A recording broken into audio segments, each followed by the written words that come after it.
Hi everyone, welcome to Market Outlook, Trends, Risk Events and Trade Setups, brought to you by Vantage Markets. This is a weekly webinar where we focus on what's been happening in markets and what is about to happen in the week ahead. So whilst I just let you have a quick look at the disclaimer, I'll just run through what we hope to get through in the next 30 minutes or so. We'll just check out how markets are trading currently. We'll just set the scene for the sort of most recent themes in the market. And then we'll look at last week's big stock event, which was, of course, NVIDIA earnings. So we'll just go through some of the detail there, and we'll look at the chart as well. So look at some of the technical patterns there and that rejection of that record high, which we very closely got up to and then have pulled back over the last few days. We'll look at the US stock market indices as well and some technicals there. Before then, just looking at last week's other main events. So a bit of inflation data, really. We had the US core PCE data, the Fed's favored inflation gauge. We'll just run through that, as well as some euro area inflation, actually, and also Australian inflation. And we'll look at the Aussie dollar and euro dollar before then getting into this week's main events, of course, all around US jobs data and the non-farm payroll report, of course. So we'll go into that in some depth. Just a chart or two, as well as quite important. Well, there's obviously the jobs data in the build up to that, so we get JOLTS and ADP as well, but we do get some ISM data, so we'll just briefly run through that. And we get, just to kick off the week tomorrow, actually Eurozone inflation data, so that's for the region, having had the countrywide data last week. So we'll run through that. Euro dollar, as I say, we'll look at that.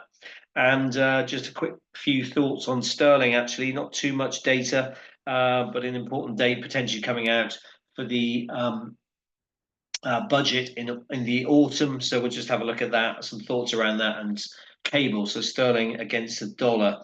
We'll wrap it up as well with just a look at gold as it sort of gets very close to record highs now, and just a few thoughts around bullion. So a lot to get through, really.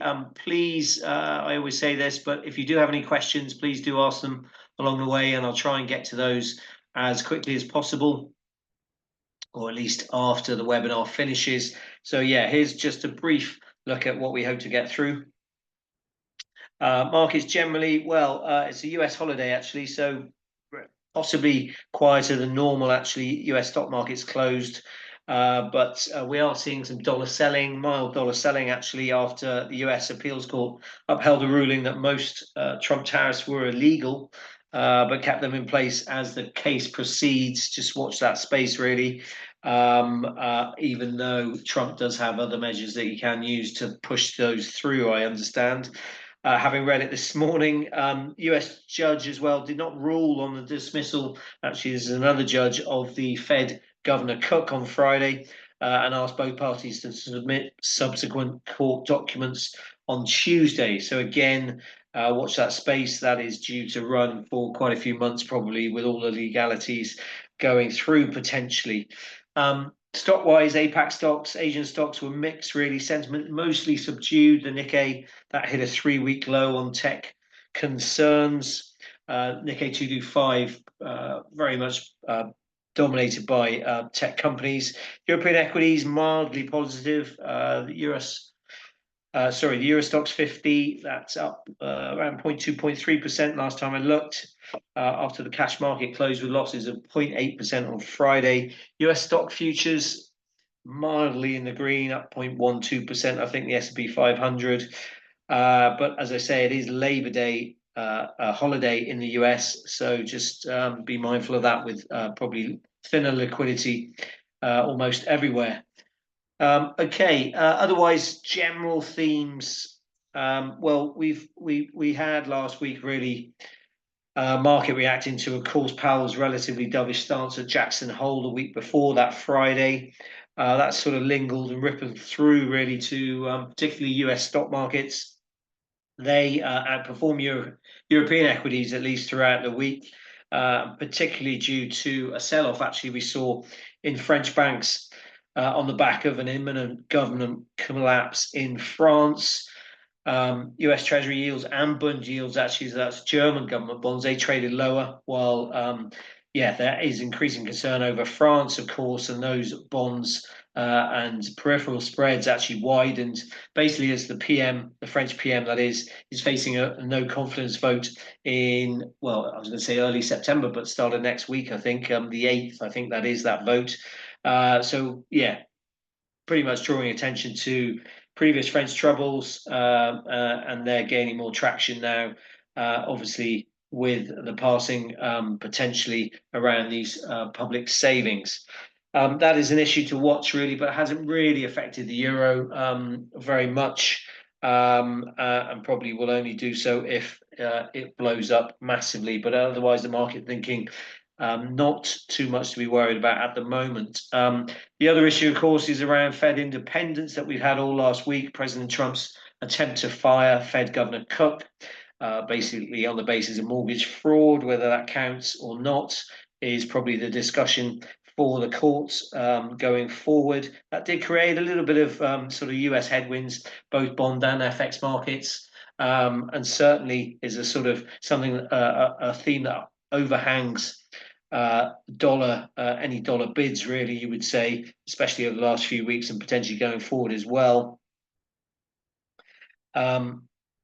The Fed has stated actually that Cook's status remains unchanged unless a court rules otherwise before the 16th, 17th of September FOMC meeting, so in a few weeks' time. So nothing should really change for that meeting. And going forward, really, with these legal challenges expected, as I say, to take quite a few months. Okay, moving on from those sort of theme ideas, let's go to NVIDIA now, just to grab the chart first of all.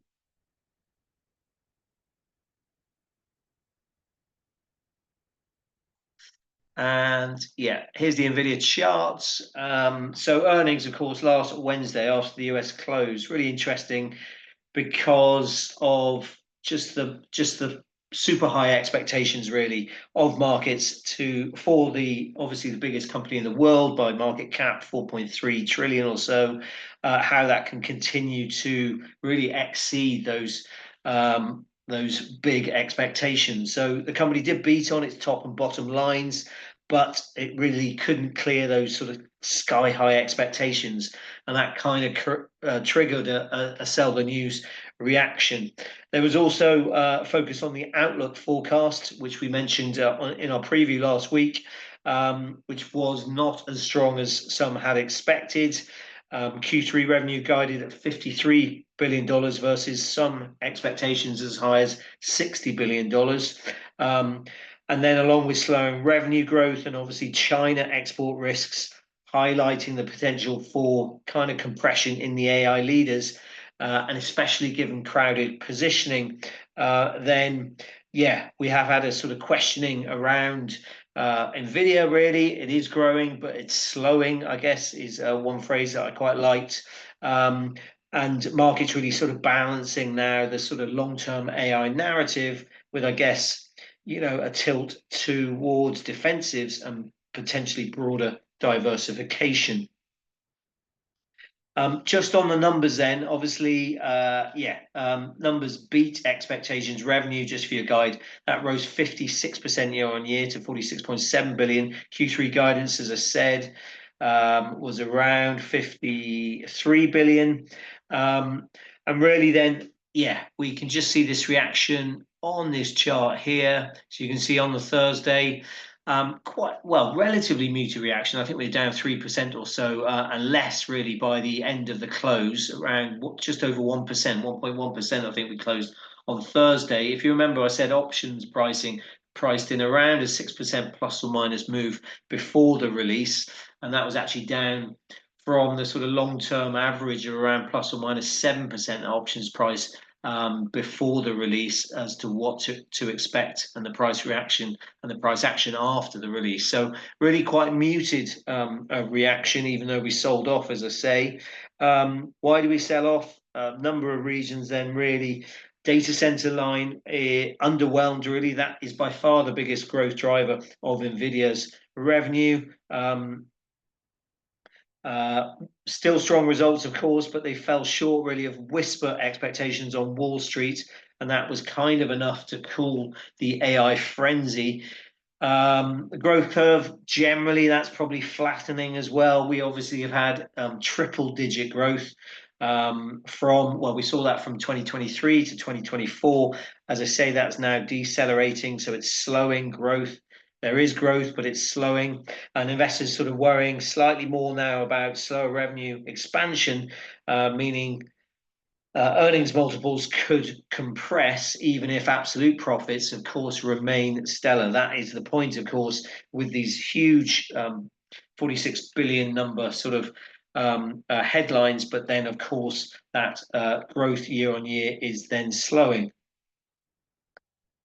Also, of course, we've got, policy overhang persisting, really. So NVIDIA reported zero sales of its H20 AI chip to China during the quarter. Of course, China, a big issue for NVIDIA going forward as well, especially with those sort of US-China tensions still simmering, and then export restrictions remaining a key risk, really, to future growth.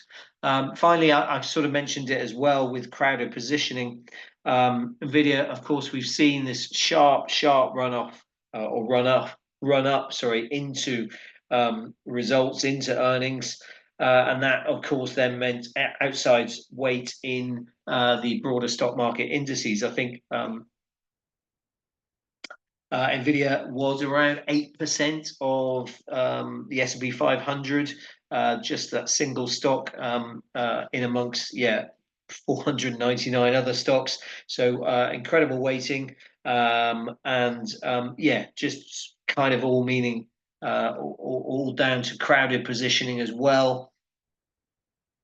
And really, as the S&P was also close to record highs, and investors really taken a chance to lock in profits ahead of those results, and that's why we've seen this sort of sell on the news, really.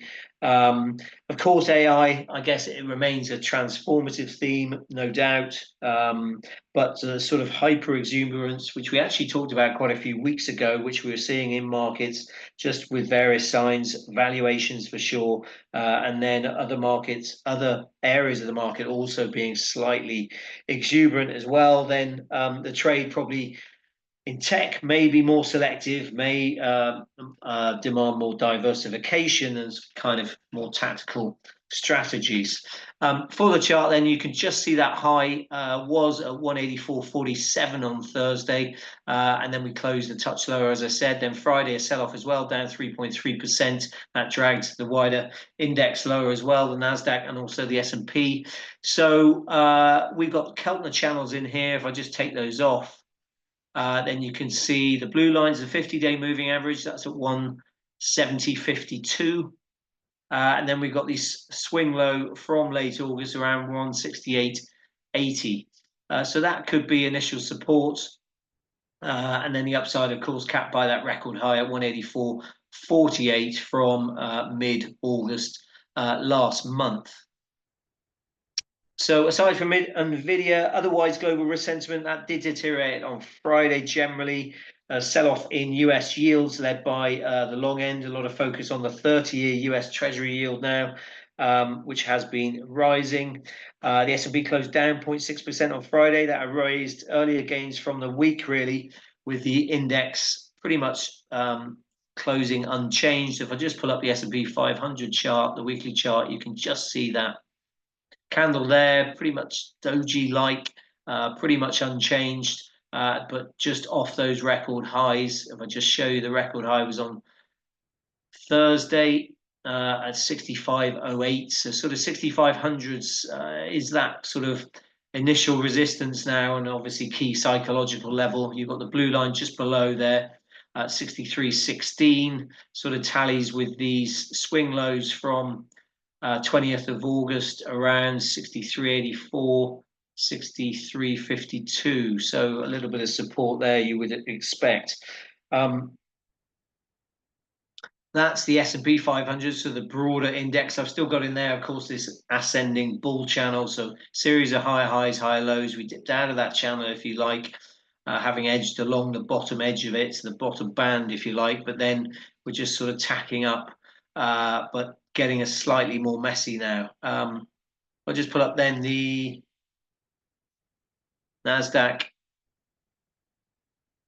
similar chart, and we should probably extend this interesting line here. Bear with me 1 second. Depends where you put it, if you put it on the intraday lows or the closing prices, but we're just above that upward trend line, all-time high at 23,696, and then you've got the 50-day moving average tallying with again those sort of late August lows around just above 23,000. That's the Nasdaq 100. Interestingly, I did write it on the monthly review. Actually, we've enjoyed 5 straight weeks of gains actually in the Nasdaq. You can see from those April lows at 16,542. Amazing, that spike low. Very positive bullish price action really, if you look it up, that April candle, which I think we highlighted at the time actually, just a firm rejection of those lows, and then a bullish candle, causing 5 straight months of gains, and I think for the Nasdaq anyway, the last time we saw 5 straight months was actually in March 2024, I think, and it hasn't been bettered actually since May 2017. So very rare to get 6 straight months. I'm just checking the chart actually, which you can see here. So May 17 was the last time, 2017, that we got a month, that we got a streak of 6 straight months of gains. So quite rare to get another month. Just for your guide, there have been, I think, no less than 20 record closes recorded this year. And I think now the top 10 companies, actually in the broader S&P, I should have said, the broader S&P 500, now are more valued than they were in the 1990s. Before then, the sell-off in the early 2000s. So just a couple of things to note there. If we just pull up the Dow as well, looking more positive really, and we're just sort of hovering around those record highs then at where are we now, 45,757. Obviously this is an index with 30 stocks and very little tech, so has been doing better than obviously the Nasdaq.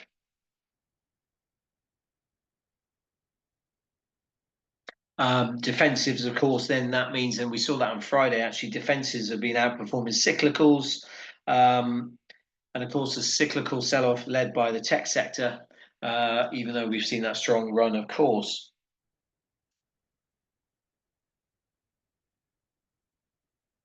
I just want to check actually, sorry, not sure which chart you saw last. So the Nasdaq's here. You can see that upward trend line I was talking about. So the 50-day moving average, it's just above 23,000, tallying with those late August lows. So it should be initial support, possibly with the upward trend line providing support as well. And then the Dow, just quickly, just to run through that. That previous high at, where are we, 45,757. I've got an old high in here actually, which was resistance. That's just above 45,000, so it could prove support. And then you've got the blue line, the 50-day moving average, just below at 44,424.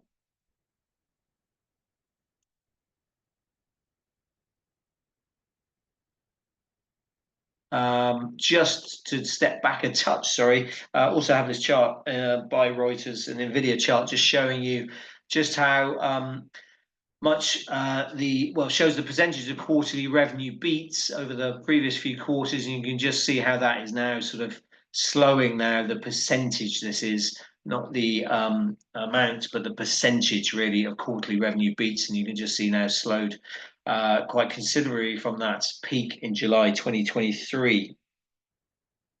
Okay, moving on to other bits of data from last week then, just quickly. We had US PC figures. They aligned with expectations actually and showed kind of lack of any sign of tariff-related inflationary pressures. Important, of course, for the Fed, which Chair Powell obviously acknowledged in the Jackson Hole speech. Headline inflation for your guide at 2.6 year on year, core rising actually to the highest since February at 2.9. Marking the third straight monthly increase, actually, but still leaves the door open really for this rate cut that everyone's expecting in a couple of weeks' time. I mentioned Euro area as well. That had some inflation figures for France, Germany, and Spain last week. And they feed in, of course, to the figure we get out tomorrow. France inflation, that fell below the expected 0.9% to 0.8. Spain, that remains steady. But Germany actually surprised to the upside at 2.1%, driven by base effects in energy and goods, as well as strong food prices.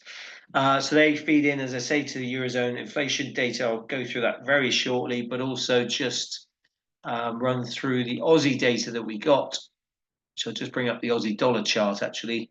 We'll get to the Euro dollar chart shortly.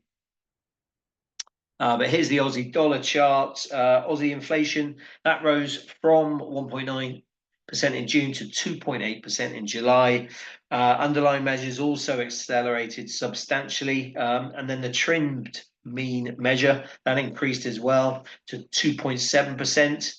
And then ex-volatile items, CPI, that rose 3.5%, actually up from 2.5%. Basically, a lot down to a monthly rise in electricity prices of 13% month on month. That was the main driver for the overall jump.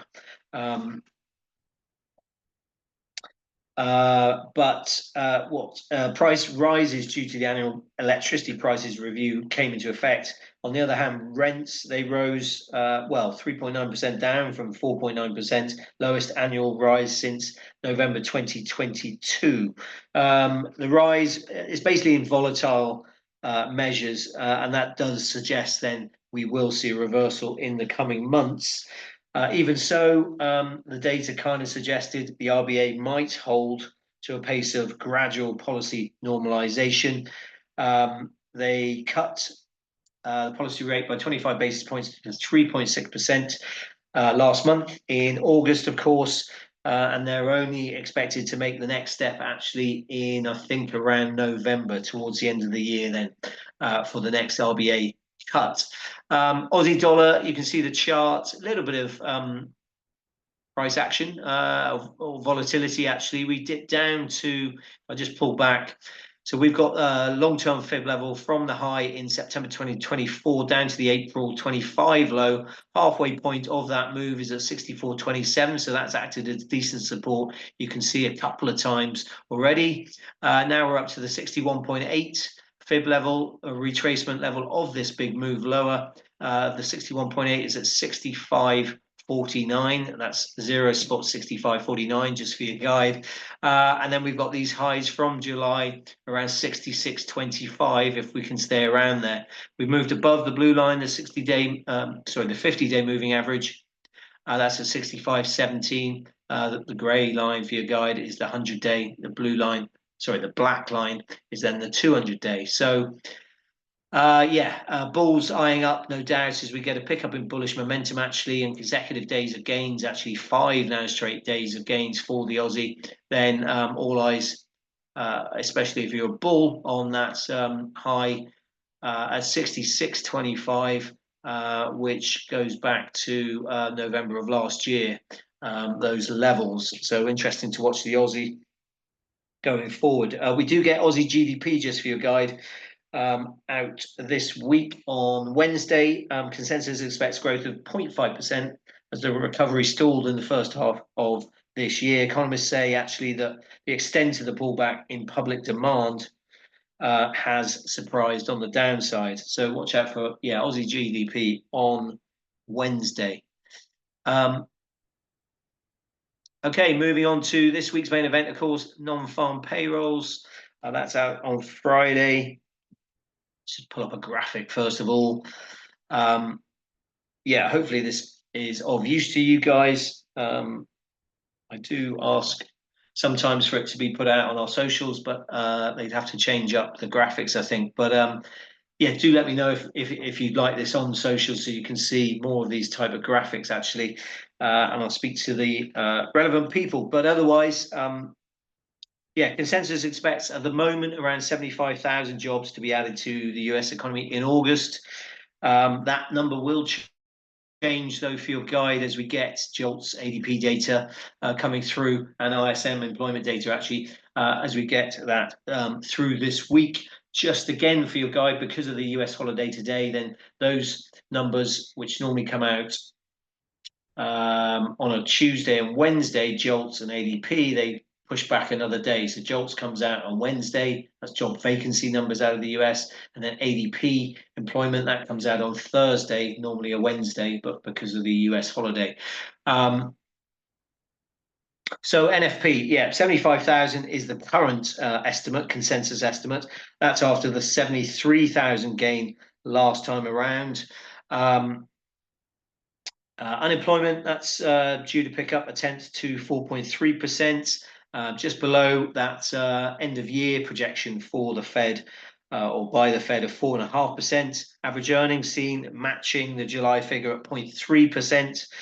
And average work week hours expected to be unchanged at 34.3 hours. Again, I've put it in here, watch these revisions to gauge downside risks after, of course, those massive downward revisions in May and June of 258,000, and that saw the 3-month average fall to just 35,000. In case you're wondering, really, these revisions really come down to the fact that economists say only 60% of survey respondents are answering within the first month. That, of course, has been a problem for data post-pandemic, especially. And of course, we actually had the BLS head, the Bureau of Labor Statistics head, of course, get removed by the Trump administration because of dissatisfaction around the numbers and evidently these revisions as well. But when you've only got 60% by all accounts of survey respondents answering, then yeah, we will get revisions continuing, you would think. The household survey for your guide was even weaker, actually, continuing a trend we've seen over the past year. So if you think about it, if participation had not fallen over the period, the unemployment rate would now be above actually 4.5%.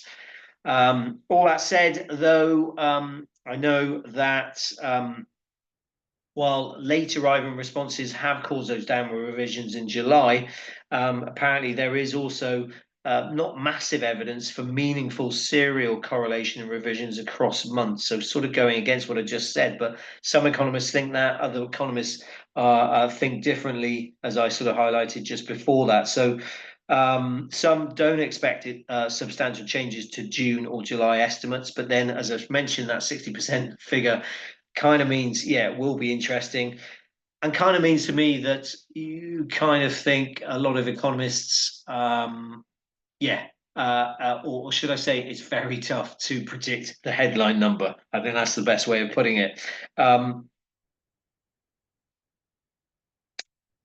In terms of Fed policy, this is of course key. So at the time of writing, or sorry, yeah, in terms of Fed policy at the moment, obviously we had Fed Chair Powell's warning at Jackson Hole about rising labor market risks. He highlighted downside employment risks, including potential layoffs and higher unemployment going forward, basically signaling that easing bias. Interesting, because he did highlight the unemployment rate being the key number to look out for, but then of course we got this print and those big downward revisions. So obviously now that key point from Jackson Hole was, of course, he sided with the softer labour market going forward potentially, rather than any tariff-induced rising inflation risks. Market-wise then, yeah, pretty nailed on for a September rate cut now, 25 basis point rate cut at the 17th September meeting. That was around 75% actually before his speech, so just moved up a touch, although it was pretty certain before the speech even. And for the year now, we're fully discounting 2 rate reductions. with a total, I think, of around 56 basis points, which means there is around a 24% chance of a third 25 basis point rate cut. You kind of think if we do get a very soft number, then potentially we price in more than the 25 in September. I know some people have called for just a 50 basis point cut. I actually mentioned that in the webinar we did a while ago, just before a lot of the Mag 7 earnings figures a couple of months ago, as a possible outlier. So we shall see what happens with this number, of course, and whether that potentially gets priced closer. Otherwise, a better report kindly probably doesn't alter the September picture that much. It seems as though there's a pretty high bar now to not cutting, you would think, unless, of course, we get some blowout reports. I've also put in here, of course, do we get a negative headline print? I wrote about that in our weekly actually as well.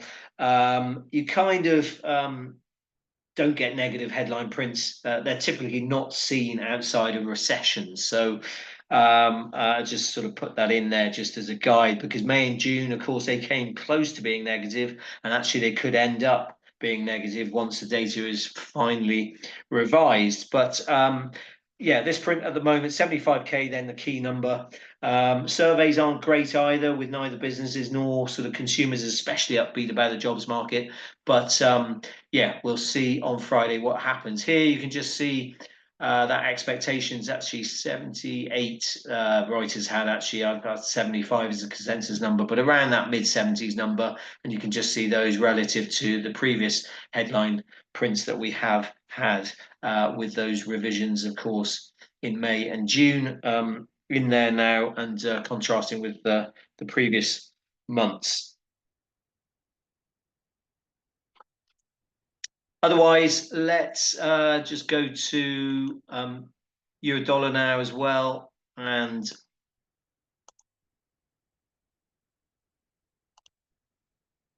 Eurozone inflation data expectations, just for your guide, for the headlines print at 2%, so matching the previous month, and the core at 2.2 from a previous 2.3. There could be unhelpful energy base effects which push the headline a touch higher, possibly. The flip side to that is the stabilization in food price inflation following the increases that we have seen earlier on in the year. As a reminder, the previous release showed services inflation nudged lower actually to 3.2 from 3.3, and that sort of disinflation is expected to continue. Again, ECB wise, markets, they think there's around a 1 in 3 chance of a 25 basis point cut by year end, but those odds have been reduced over the previous few weeks actually. Due to, of course, that EU-US trade agreement, and then we have seen that more resilient than expected Eurozone economy. All that said, of course, if we do get a strengthening of the euro, that potentially poses the risk of an inflation undershoot, so inflation disinflation, basically, if the euro rises. And I think even today we've had some voices saying if we do get that, then we could see voices on the ECB increasingly in favour of further easing. For your guide, Goldman Sachs, actually, they see headline inflation broadly below target throughout 2026. So just for your guide. Euro dollar, though, doing well. Consecutive days of gains, 3 now, pushing just above that blue line, the 50-day moving average. That's at 116.64. And then we've got the highs probably at 118.30. They're multi-year highs, which were last seen, if we go back to the weekly, in September 2021, actually. So, yeah, euro dollar looks as though decent, a little bit of momentum now picking up from the sort of 50 middle line on the daily RSI. And if we can beat these near-term resistance actually around 117.42, then yeah, 118.30 comes into view. Otherwise, yeah, trading around the 50-day moving average, that's at 116.44, and then the recent low from last week is at 115.74. Okay. Otherwise, oh, there is some Canadian data. Actually, should mention that. And I said I get to UK and gold quickly. So just looking at dollar CAD. Um, yeah, we get Canada jobs out at the same time as non-farm payroll, actually. The labour market, well, it snapped back to reality actually in July, losing over 40,000 jobs compared to the addition of 83,000 jobs in June. The unemployment rate remains steady actually at near a multi-year high at 6.9%. It's basically job losses in sectors reliant on trade will be the focus. Um, Dollar CAD, you can just see popped up to 139.24. Started last week and then we've fallen down with dollar weakness. We're now on the blue line, the 50-day moving average at 137.32 and just crossed below the 100-day moving average at 137.65. Yeah, so below there, potentially we've got quite a big zone of support just below 136. Finally, or no, quickly, let's go to sterling. I said there was a big important date potentially that we might get announced this week. That's the budget date. Um, Basically, if the UK government wants the Bank of England to be able to react by cutting rates to a fiscally tight budget, then it will have to release that budget date this week.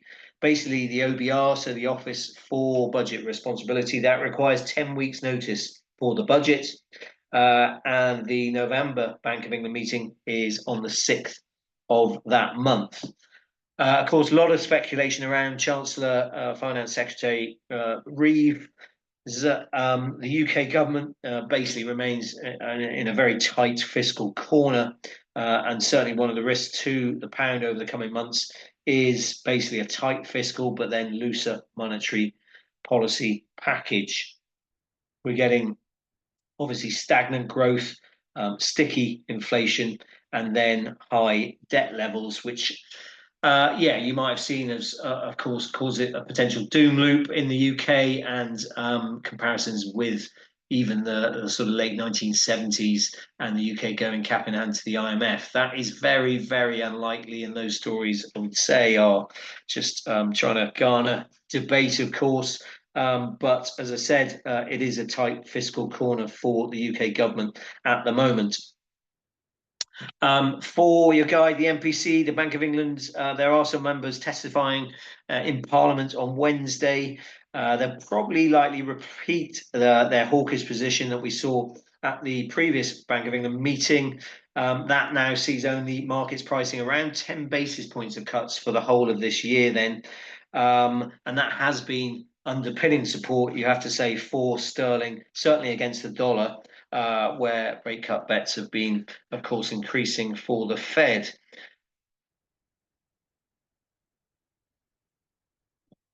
Yeah, just on cable then. So there's a sterling against a dollar, 50-day moving average, that's a 134.93. Then you've got this initial resistance, potentially the mid-August highs at 135.94, and then that long-term top at 137.84. Supports. Yeah, it's probably a zone of support. You can see it here, a few dotted lines around sort of 134. 46 and 134.34, and then just below that 133.86. So it might track sideways, but depending really on non-farm payrolls this week. Okay, finally, just quickly, I'll wrap up with gold. Which has broken to the upside. We've now got 5 straight days of gains, you can see there. And of course, the record highs at 3,500 from that spike high in late April. I've got a few old trend lines in here, really. So let's just change those potentially kind of to there. Though you kind of want prices to hit the trend line a few more times to really validate it. But that's interesting, that sort of downward trend line from that record high we've broken to the upside, and now obviously aiming for 3,500 and beyond. I think, yeah, reasons for this upside break, of course, Fed independence worries will linger for some time, no doubt. And we've had a growing noise actually surrounding potential secondary sanctions on buyers of Russian oil and gas. That was sort of getting more traction last week and has provided support to bullion for sure. And then, of course, rate cut bets have been moving higher for the Fed. And of course, gold is a non-yielding asset. So then funding costs are lower, and that appeals to gold holders. We also had actually speculators, just for your guide, in the futures report released every Friday. They actually increased their net longs in COMEX gold from the previous week. So yeah, just pushing up to 3,500 and then support possibly on that trend line, which was resistance, which is around 3,400 with the upward trend line, and the 50-day moving average just below at 33.52.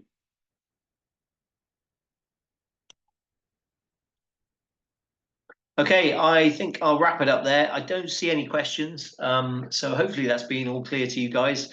I really do appreciate you being on the call. Please do follow us on social media. Yeah, appreciate you being on the call for 40 minutes or so. As I say, hopefully it's been clear. Lots to look forward to with a load of US data, of course, culminating in the non-farm payroll report. So take care out there, and we will speak to you hopefully same time next week.